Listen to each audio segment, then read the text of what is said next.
Perkenalkan, nama saya Kirana Salomeswari dari absen 16. Kali ini aku akan menjelaskan tentang ekonomi bab 3. Kira-kira di bab 3 ini kita belajar tentang apa sih? Jadi pada bab 3 ini kita mempelajari tentang cara mengatasi masalah ekonomi, yaitu dengan menentukan pilihan yang tepat. Untuk mengatasi kelangkaan, pastinya setiap orang harus menentukan pilihan yang tepat dan paling menguntungkan. Kira-kira bagaimana sih cara menentukan pilihan? Nah, caranya yaitu dengan memanfaatkan biaya peluang. Biaya peluang adalah segala sesuatu yang harus dikorbankan untuk mendapatkan sesuatu. Biaya peluang dapat menjadi dasar pilihan. Selanjutnya ada skala prioritas. Skala prioritas dibagi menjadi 3. Yang pertama ada prioritas pertama. Prioritas pertama mencakup kebutuhan primer dan kebutuhan sekarang. Contohnya seperti makan, minum, dan masih banyak lagi. Prioritas kedua yaitu kebutuhan sekunder atau kebutuhan yang akan datang.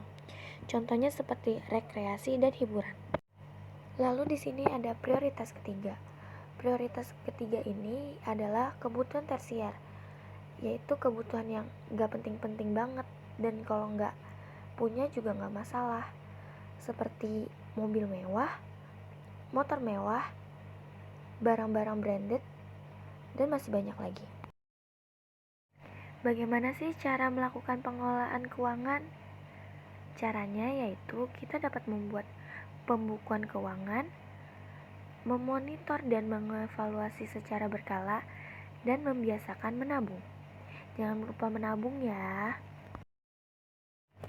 Mengatasi masalah ekonomi mikro, yaitu dengan cara menentukan pilihan yang tepat untuk mengatasi masalah kelangkaan, yaitu dengan cara memilih faktor produksi tenaga kerja.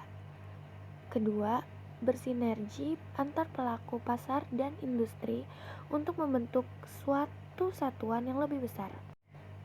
Contohnya, kerjasama antara Nokia dan Microsoft. Wow. Yang ketiga ada membentuk kesepakatan di antara produsen dan konsumen. Yang keempat, menggunakan teknik analisis ekonomi mikro. Yang kelima, pemanfaatan analisis biaya peluang dalam rangka menentukan pilihan. Nah, sebelumnya kita kan sudah membahas tentang cara mengatasi masalah ekonomi mikro. Sekarang kita membahas tentang cara mengatasi masalah ekonomi makro. Yang pertama ada kebijakan moneter. Kebijakan moneter adalah kebijakan yang dirancang pemerintah dalam rangka memengaruhi jumlah uang yang beredar untuk memperbaiki kinerja perekonomian. Contohnya, menurunkan suku bunga. Yang ketiga, ada kebijakan dengan arah harga barang murah dan bermutu. Contohnya, pemerintah menyediakan infrastruktur jalan yang baik. Yang terakhir ada sistem ekonomi sebagai solusi masalah. Yang pertama, sistem ekonomi tradisional. Sistem yang diterapkan oleh masyarakat tradisional. Salah satu ciri-cirinya adalah teknik produksi dipelajari secara turun-menurun, modal sedikit, terus pertukaran dilakukan dengan sistem barter. Yang kedua, sistem ekonomi komando. Sistem ekonomi komando ini adalah peran pemerintah sangat dominan, sedangkan peran masyarakat atau pihak swasta sangat kecil. Ciri-cirinya, alat dan sumber daya produksi dimiliki dan dikuasai negara. Rakyat tidak bebas memilih pekerjaan dan kebijakan perekonomian diatur pemerintah. Yang ketiga, ada sistem ekonomi pasar. Sistem ekonomi pasar adalah kegiatan ekonomi, produksi, distribusi, dan konsumsi yang dilakukan oleh swasta. Ciri-cirinya, semua produksi menjadi milik rakyat, pemerintah tidak ikut campur tangan secara langsung dalam kegiatan ekonomi. Masyarakat terbagi atas dua golongan yaitu pemberi kerja, penerima kerja. Yang terakhir yaitu yang keempat, sistem ekonomi campuran.